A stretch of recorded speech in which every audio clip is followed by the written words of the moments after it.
esta investigação científica dele, mas também as suas preocupações espirituais, lançariam uma nova teoria sobre, por exemplo, há certos autores certas pessoas que escreveram sobre ele, falam que ele tinha um voo esotérico dentro da teoria da sua própria visão teológica, quer dizer, era um homem que se aproximaria de uma concepção simultaneamente imanentista e transcendentalista, não é? Uma capacidade de aliar a fé e a ciência. Acha que há qualquer coisa naquilo que leu, o científico dele, uma base filosófica, espiritual que ele procurava. Ele refere muito o éter, refere muito a questões que lembram algum esoterismo aprofundado, Rosa Prussiano, um espiritualismo em que ele procurou. Acha que é possível descortinar qualquer coisa na sua investigação científica? É uma questão que não posso considerar, não posso fazer essa. Mas, por exemplo, há algumas coisas que ele diz ao irmão sobre que gostava muito de andar descalço no campo, em cima das montanhas, a rezar, etc. Fazem lembrar, e ele refere de resto isso, refere que o nosso povo tem uma crença e uma espiritualidade muito interessante. Ele refere que é preciso ter cuidado de não interpretar o Santiago como muitas vezes se interpreta, como o Santiago dos Mouros, mas que há um outro Santiago, e dá assim um ar de que se podia encontrar qualquer coisa de priscilianismo nele. Acha que é? Não posso. Não sabe que não posso.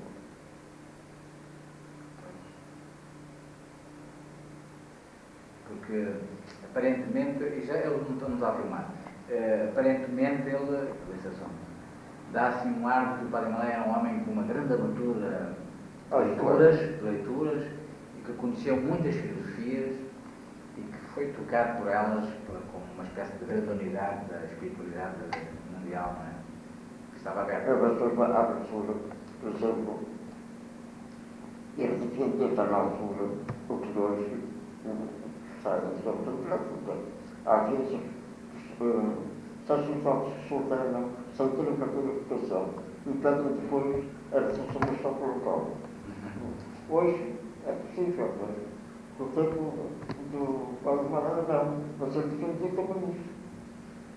Há aqui pessoas que teriam, ou que o cidadão faz sociedade, não é? E que assim como são políticos, não é? São muito escândalos. Pois, eu acho que ele até quase dá a entender que seria possível que a Igreja aceitasse o casamento dos certos sacerdotes, que isso não era uma coisa grave, porque era melhor ser um sacerdote casado do que ser um mau sacerdote. Não é? Pois é. Ele diz isso. Ele calçava no povo, ele está aqui no casos impressionantes, não é? Pessoas que podiam ter para a sociedade, muito à sociedade, e tinham uma vida que era uma vida, o artigo para Deus, e um escândalo para os outros. Ele refere inclusive ao cristianismo copta como uma coisa bastante interessante. Ele diz ao irmão que o cristianismo copta, não sei o que é que ele quererá dizer, mas nesse aspecto parece-lhe mais correto, que dá a entender que só os sacerdotes que quisessem ir num nível muito especial é que podiam aceitar o celibato, porque ele achava que o celibato só poucas pessoas podiam aguentar o celibato. E, portanto, a Igreja, para poder no futuro continuar a ter impacto, deveria aceitar também a abertura ao casamento dos seus sacerdotes. Mas já que está a dizer, isso é uma coisa que se nota. Ele foi um sacerdote exemplar.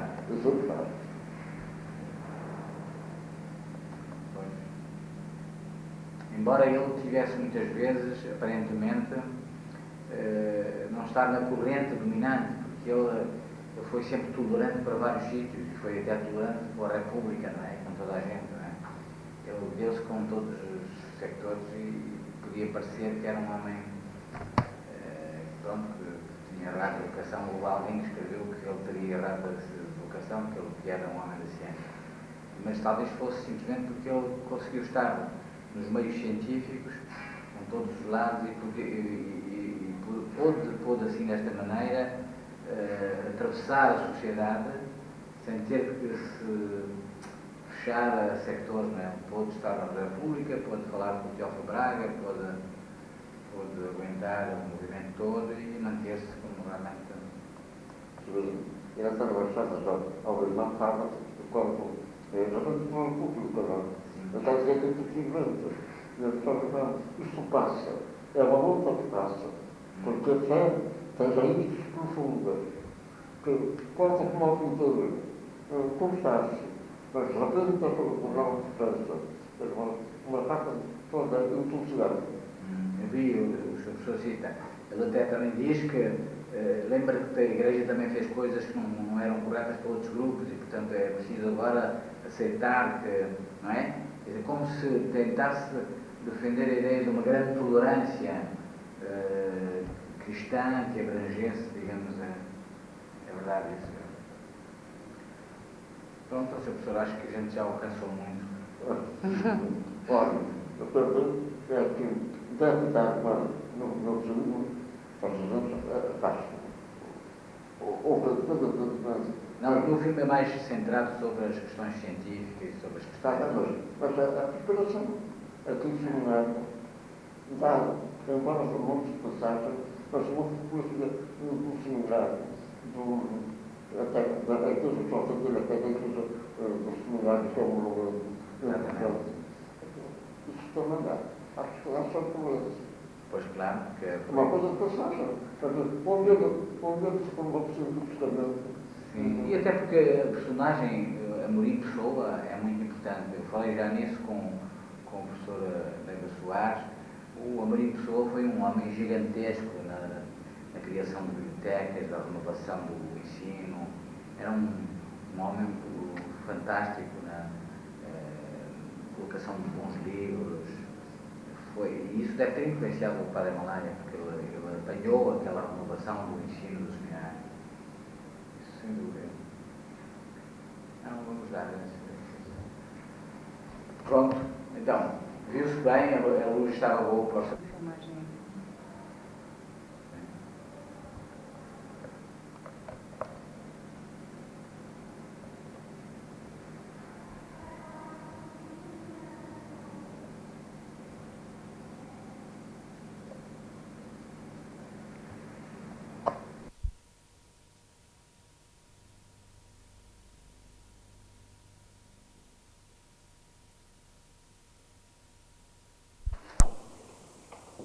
Embala a minha filha Joana, que acordou.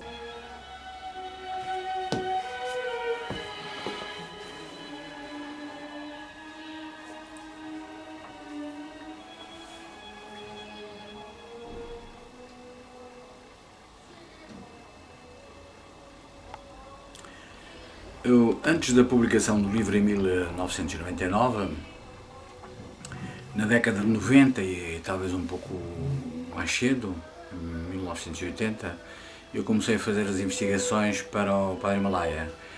Tomei registro de muitas fontes de informação, nomeadamente gravei bastantes relatos, e a partir dos anos 90 eu tive a ocasião de obter algumas imagens através de vídeo. Essas gravações em vídeo, são estas que eu vou apresentar, foram feitas nomeadamente ao professor Avelino Jus da Costa, que já morreu, e também consegui obter informações do Eurico da Fonseca, também do Sr. Sobremânio, da Sra. Virgínia Ramalhete, de sobrinhos do Padre Malaya, sobrinhos netos do Padre Malaya, e estes registros foram de grande valia porque me deram o ambiente e me traduziram por pessoas que ainda o conheceram, que ainda conheceram o Padre Malaya, informações preciosas para o livro. Aqui presto os meus agradecimentos e guardo estas memórias dessas pessoas como documentos bastante importantes para a compreensão da vida do Padre Malaya. Quand j'étais en France pour faire la recherche de la présence du Père Himalaya à Sorède, j'ai eu l'occasion d'interviewer un certain nombre de personnes, M. Margaille, M. Bouffard et d'autres personnes qui m'ont donné de précieuses informations sur la présence des Himalayas à Sorède. Même si, disons, les informations ne sont pas données par des personnes qui directement ont connu le père Himalaya, néanmoins, ces informations ont été précieuses et ont pu me donner une image sur ce qui était l'influence de cette ambiance que le père Himalaya a vécu en France. Et surtout, j'ai pu comprendre comment cet homme qui a vécu ces temps-là en France, il a marqué ce petit village du sud de la France. Merci à tout le monde qui a pu me donner ces informations.